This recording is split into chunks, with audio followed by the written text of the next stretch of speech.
sudlan ba? So, mo to. Nagkuan, sige tuon. Ipangita ko. Nahantod nga, nagtuon ko sa library ito sa AVR. Remember juga to. Nagtuon ko ato sa library sa AVR. Sige, ko solve. Akong notebook ug tanan, napuno og ka ng, napuno og ka ng solving ba? Bisag unsa na lang akong kutob sa mangkitang papel.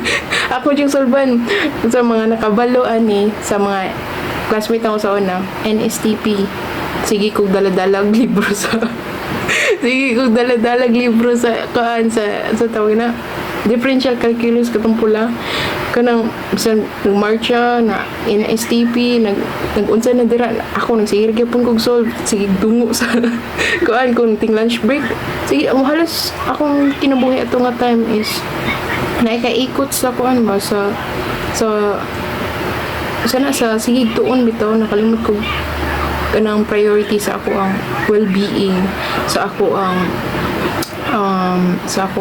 what do you call this sa ako ang mental health sa ako ang physical din wala balik gineglect ako tanan bitaw neglect na ko nga maghatag og time para sa akong kaugalingon maghatag og time para sa mga morning routine chores wala pa jud ko ideas ng mga nagod sa unang panon syempre kay mga 17 or 18 ko ato wala po engineering sa among pamilya wala nag-advise ba in short term wala jud as in wala balay based jud ni siya sa akong tilod nga experience ug nang gusto ta mo sharean ani kay di ko gusto labi na sa mga 17, 18, 19 ko lang manggod sila og mga guidance dapat giyahan jud na sila kay para dili nila masayang nilang tuig bitaw nga mintas bata bang ka dapat mag-invest na ka maghatag na kag skills kay muto man jud ko nga dili tanan nga gitudlo sa eskwelahan is applicable sa tinud ka kidamboy pero kailangan gyapon ta mo eskwela kay number 1 personal brand na nimo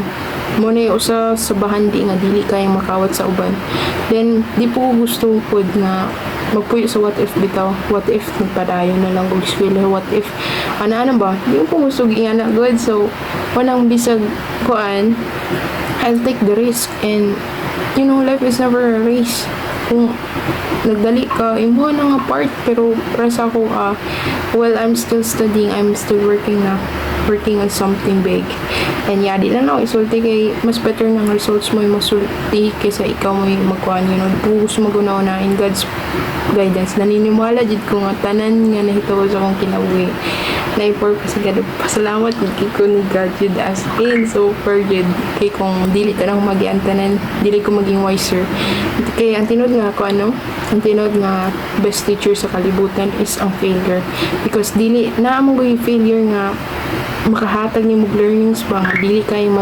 matudlo sa libro or sa professor basta sa mga naka-GMO na to ang akong kan. So yes, that's it guys and up to sa time and God bless. See you next time on my next episode dinhi lamang sa Lesson sa akong kinabuhi podcast. This is Just Kushida ang inyong tigpamaba and God bless. Just vibes God bless. Hindi sa lesson